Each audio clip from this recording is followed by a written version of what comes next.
আসসালামু আলাইকুম রহমতুল্লাহি বারাকাতুহু। সম্মানিত কৃষক বন্ধুগণ, কেমন আছেন সবাই? আলহামদুলিল্লাহ, আমি ভালো আছি। আশা করি আপনারা ভালো আছেন। আলহামদুলিল্লাহ। আজকে দেখাবো আপনাদেরকে কি করে আমরা স্যালাইন সার তৈরি করি। তো আমরা প্রথমে 10 কেজি টিএসপি সার, 10 কেজি ইউরিয়া এবং 10 কেজি পটাশ সার নিয়ে নিব। সেই সাথে আমরা নিয়ে নিব 1 কেজি মনোভিট এবং কত কেজি পানির সঙ্গে আমরা এই স্যালাইন সারটি পরবর্তীতে মিক্সার করব সেটি দেখাবো। শেষ পর্যন্ত থাকবেন, আশা করি ভালো লাগবে। এই সারগুলো আমরা ভিজিয়ে রাখবো আগে। তো আমরা দিয়ে দিলাম মনোভিট 1 কেজি।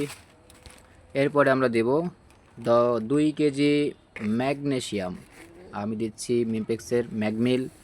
তো আপনারা দেখতে পাচ্ছেন আমরা এই 2 কেজি ম্যাগনেসিয়াম দেব এবং সকল প্রকার সার মিক্সিং করার পরে কত ঘন্টা ভিজিয়ে রাখতে হবে, কত ঘন্টা ভিজিয়ে রাখার পরে এবং কত লিটার পানির সঙ্গে আমরা এই সার পরবর্তীতে মিশিয়ে আমরা গাছের গোড়ায় দেব, সেটিও আমরা আপনাদেরকে সম্পূর্ণ দেখাবো।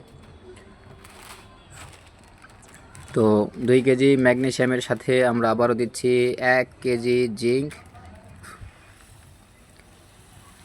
তো আমরা 1 কেজি জিঙ্ক দিয়ে দিলাম। এর পরবর্তীতে আমরা সাথে দিব হিউমিকিং বা এক প্রকারের জৈব সার বলা হয়। তো আমরা এটাও দিয়ে দিচ্ছি। আশা করি সম্পূর্ণ ভিডিও আপনারা দেখবেন এবং ভালো লাগলে অবশ্যই রাজ এগ্রো পেজটাকে ফলো দিবেন এবং ভিডিওটি শেয়ার করে দিবেন, যাতে করে সকল প্রকার কৃষক বন্ধুরা ভিডিওটি দেখতে পারে এবং কিছু না কিছু উপকার সেখান থেকে পায়। চলুন পরবর্তী যাওয়া যাক। এরপর আমরা সুন্দর করে আমাদের এই মিশ্রণটি আমরা সকল প্রকার মিশ্রণ যা দিলাম, সার, ম্যাগনেসিয়াম, তারপরে জিঙ্ক, বোরন, সকল কিছু দেওয়ার পরে আমরা এটা ভালো করে মিক্সিং করে নেব। সাথে দেব আমরা 10 থেকে 12 কেজি অরিজিনাল খাঁটি সরিষার খোল। তো আমরা দিয়ে দিচ্ছি একটা পাত্রের মাঝে।